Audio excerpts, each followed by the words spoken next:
कि भाई जब वो टोकरी 299 आइटम्स की है, वस्तुओं की है, तो कुछ के दाम बढ़ गए पर ओवरऑल महंगाई तो कम हो रही है।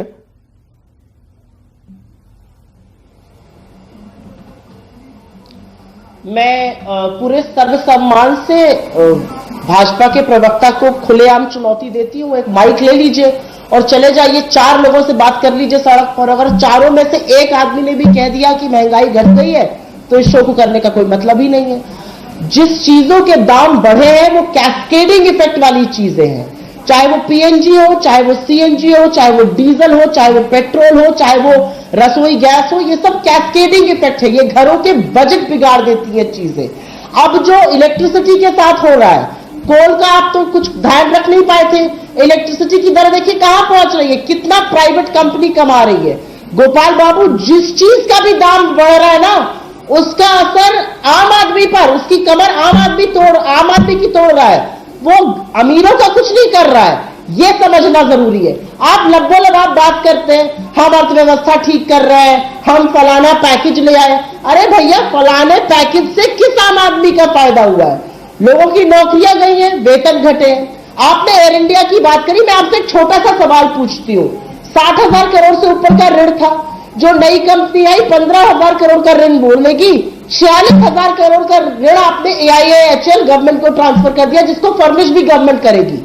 गवर्नमेंट ऑफ इंडिया का डेट जो ऋण है वो जीडीपी का 91% है और आगे जाके ये इन्फ्लेशन को और बढ़ाएगा।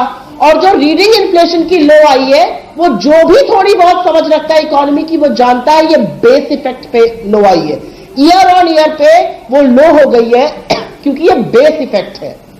और इसमें मैं थोड़ी सी जिम्मेदारी सरकार की तो है ही, पूरी जिम्मेदारी, थोड़ी सी आरबीआई को भी जिम्मेदारी निभानी पड़ेगी। आप रबर स्टैंप, आप सरकार की हां में हां बनाने वाली एजेंसी नहीं बन सकते हैं। आपका काम है प्राइस कंट्रोल करना, आप उससे मुंह मोड़ रहे हैं। आप नहीं समझ रहे कि आपकी अकर्मण्यता के चलते आम आदमी पर क्या बीत रही है। तो ये बात आपको अपनी सरकार के वक्त समझ में नहीं आती थी। एक सेकेंड सुप्रिया, उस वक्त आप एक जर्नलिस्ट थी, कितनी बार आपने सवाल उठाए 2011, 12, 13 में उठाए थे ना महंगाई दर को लेकर? मनमोहन सरकार महंगाई काबू कर पाई क्या? यहां पर तो 6% की वो लक्ष्मण रेखा लांघने नहीं दी है सरकार ने। क्या आप ये नहीं मानेंगी? अच्छा सवाल आपने पूछा और मैं इसका जवाब इसलिए जरूर देना चाहूंगी क्योंकि इसका जवाब थोड़ी समझदार लोगों को ही समझ में आएगा। आपने 6% नहीं क्रॉस करने दिया इन्फ्लेशन, लेकिन जब आपका ग्रोथ घट जाता है तो 6% इन्फ्लेशन का कोई मतलब ही नहीं रह जाता है। रियल रेट ऑफ ग्रोथ पर इंसान की जो तरबियत है वो डिपेंड करती है। हमारे घर का खर्चा कैसे चल रहा है वो रियल रेट ऑफ ग्रोथ तय करता है। जब यूपीए की सरकार में, और हम लोग सवाल पूछते थे महंगाई पर, जब महंगाई की दर ऊंची थी तो ग्रोथ रेट भी ऊंचा था, तो रियल रेट ऑफ ग्रोथ अपने आप ऊंचा हो जाता था, संसाधन आ जाते थे। आज ग्रोथ रेट बैठ गया है। वर्ल्ड बैंक ने तो फिर से लोअर कर दिया हमारा ग्रोथ रेट इस साल का। इंटरनेशनल मॉनेटरी फंड कह रहा है दुनिया में अव्वल नंबर पर रहेंगे हम विकास दर के मामले में। सुप्रिया, इंटरप्ट कर रहा हूं। IMF ने कल ही कहा है दुनिया में अव्वल रहेगा भारत, 9.5% की विकास दर होगी। बिल्कुल। IMF ऑलरेडी 3 बार रिवाइज कर चुका है लोअर हमारी ग्रोथ रेट। अभी आगे देखिए, आगे भी हमारी लोअर ग्रोथ रेट रिवाइज होगी। बाकी दुनिया की तो 5.36% बता रहा है ना, हमारी 9.5% करेगा। बिल्कुल, अच्छी बात आप कह रहे हैं। ये क्यों हो रहा है? क्योंकि हमारी इकोनॉमिक वॉल्यूम श्रिंक कर गई है। The size of our GDP, the size of our economy has shrunk and on that shrunk base we will be growing faster. ये समझना जरूरी है और इसीलिए वर्ल्ड बैंक ने लोअर किया है, IMF भी लोअर करेगा। जो बिजली के साथ संकट चल रहा है वो इन्फ्लेशन में भी दिखेगा अभी आपको, और वो ग्रोथ रेट को भी और कम करेगा क्योंकि कंपनीज और जो कल कारखाने हैं वो नहीं काम कर पा रहे। एक सेकंड में गोपाल बाबू से रिस्पांस चाहूंगा। गोपाल बाबू, सुप्रिया कह रही हैं अर्थव्यवस्था इतनी सिकुड़ गई थी, अब उसमें थोड़ी सी उभरन आती दिख रही है, तो उसमें ताली बजाने की बात नहीं है। देखिए, अर्थव्यवस्था जो सिकुड़ी थी वह कोविड की त्रासदी से, जो विश्व उसकी महामारी से जूझ रहा था, केवल भारत नहीं जूझ रहा था। नहीं, बेस इफेक्ट आज कांग्रेस के प्रवक्ता जगह जगह कह रहे हैं। मैं कह रहा हूं बेस इफेक्ट तो बेस तो बनाया कांग्रेस ने। अगर 75 साल हम मना रहे हैं स्वतंत्रता के, उसमें से 67 साल 68 साल 60 साल तो कांग्रेस ने बेस बनाया, तो बेस इफेक्ट को क्यों लेके तालियां बजा रहे हो? बेस इफेक्ट तो इनका है। बेस इफेक्ट में अगर जवाब नहीं, मेरा सवाल ये है कि 9.5% मेरे को पूरी बात कहने दो। हाँ, नहीं, एक दूसरी बात नहीं, देखिए एक और बात इनने, सुप्रिया जी ने एक और बात करी थी कि जी रियल ग्रोथ को हम कंपेयर करेंगे। अरे उस वक्त रियल ग्रोथ इनके यूपीए के टाइम में 7% के करीब थी और इन्फ्लेशन क्या था? 10% था, तो नेगेटिव 3% की ग्रोथ चल रही थी। आज इन्फ्लेशन 4.3 है और हम जीडीपी ग्रोथ रेट 9.5। ये तो अभी उबार की बात है ना। जो आखिरी तिमाही थी जनवरी से मार्च 2020, 3.2% की थी हमारी विकास दर। तो संदीप जी, अगर त्रासदी को किसी ने मेहनत से, मजबूती से और सामूहिक रूप से किसी ने उस त्रासदी को लड़के ठीक किया है, फैक्ट को तो दुनिया में कोई नहीं। इसमें एक चीज समझाइए, क्योंकि आप अर्थव्यवस्था अर्थशास्त्र को मुझसे बेहतर समझते हैं। देखिए, ये जो परसेंटेजेस की जब हम बात करते हैं, हमें इकोनॉमी के साइज को भी ध्यान में रखना होगा कि नहीं। मैं एक उदाहरण देता हूं, जैसे किसी भी कंपनी में होता है, चैनल में भी होता है।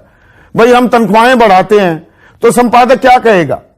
एक 50,000 रुपए का मुलाजिम है, उसको कहेगा भाई तुम्हारा 10% का मैंने अप्रेजल किया है, 10% इंक्रीमेंट दे दिया। वो आदमी कूदता हुआ जाएगा और पूछेगा कि आपका कितना हुआ? कि मेरा भी 10% हुआ है। संपादक की तनख्वाह फर्ज कीजिए 5 लाख रुपए है, उसके तो बढ़ गए 50,000, मुलाजिम के बढ़े 5,000। तो ये कई बार आंकड़े, ये परसेंटेजेस सही तस्वीर नहीं देती हैं, साइज देखना पड़ता है। 50,000 वाले को 5 लाख के बराबर आने के लिए 100% का इंक्रीमेंट चाहिए होगा। देखिए, गलत तो नहीं है? दो बातें नहीं, बिल्कुल सही बात है। मैं दो बातें आपके सामने बात कर रहा हूं। परसेंटेज इसीलिए दिया जाता है कि हर का बेस अलग अलग होता है। अगर ये कहें कि मेरे भी 5,000 बढ़ गए और आपके भी 5,000 बढ़ गए और मैं 50,000 कमाता हूं और आप 5 लाख कमाते हैं, तो मेरे तो 5,000 10% हो गया, आपका तो नहीं, वो बात मैं समझ गया। और ये सुप्रिया, एक क्विक कमेंट चाहूंगा। एक मिनट सर, 3 मेहमान अभी आराम से बैठे हैं।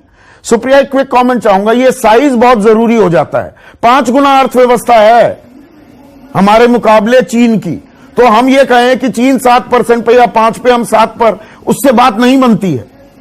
ये थोड़ा सा आम आदमी को भी समझाने की जरूरत है। तो मैं तो ये कहती हूं, जब ये लोग ढिंडोरा पीटते थे कि हम बहुत बड़ा ग्रो कर रहे हैं, आप 21 ट्रिलियन डॉलर की यूएस इकोनॉमी से कंपेयर करते थे। 2.5 ट्रिलियन डॉलर की इंडियन इकोनॉमी, 16 ट्रिलियन डॉलर की चाइनीज इकोनॉमी थी। वो जबरदस्त ग्रो कर रहे थे। वो अगर 2% भी ग्रो करेंगे, हमसे ज्यादा ग्रो करेंगे। और एक आंकड़ा मैं आपके व्यूअर्स के साथ जरूर साझा करना चाहती हूं। वर्ल्ड बैंक ने हमारी ग्रोथ रेट को रिवाइज कर दिया है इस वित्तीय वर्ष 8.3%। पिछले वित्तीय वर्ष में हम -7.3% ग्रो हुए थे। मतलब 2 सालों में हमारी ग्रोथ रेट मुश्किल से 0.5 परसेंटेज पॉइंट रहेगी। पर दुनिया के मुकाबले हम ज्यादा तेजी से बढ़ रहे हैं, इस बात को भी नकारा नहीं जा सकता। लेकिन मैं महंगाई पर आता हूं। मैं सिर्फ ये कहना चाहती हूं, जब $115 प्रति बैरल पे कच्चा तेल था, तब 74 रुपए पेट्रोल था। जब उसका आधा दाम हो गया, इनफैक्ट $19 प्रति बैरल पे कच्चा तेल चला गया, तब भी हम 112 पर पेट्रोल खरीद रहे हैं। यह है सरकार का असली चेहरा। अगर सरकार चाहे तो एक्साइज ड्यूटी कम करे, जिससे डीजल, एलपीजी, पेट्रोल सबके दाम, पीएनजी सबके दाम कम हो सकते हैं। लेकिन सरकार अपने कॉफर और इनका असर फल फूल सब्जियों पर पड़ता है। गोपाल बाबू, और महंगाई के लिए तैयार रहें क्या? विकास दर तो गति पकड़ेगी? नहीं, बिल्कुल नहीं। महंगाई दर 6 से ऊपर नहीं होगी, यह हमारा कमिटमेंट है। आरबीआई ध्यान रख रही है। नीति पॉलिसीज हर क्वार्टरली बनती रहती है, बीच बीच में पीरियोडिकली हम चेंज करते हैं। हमने इन्फ्लेशन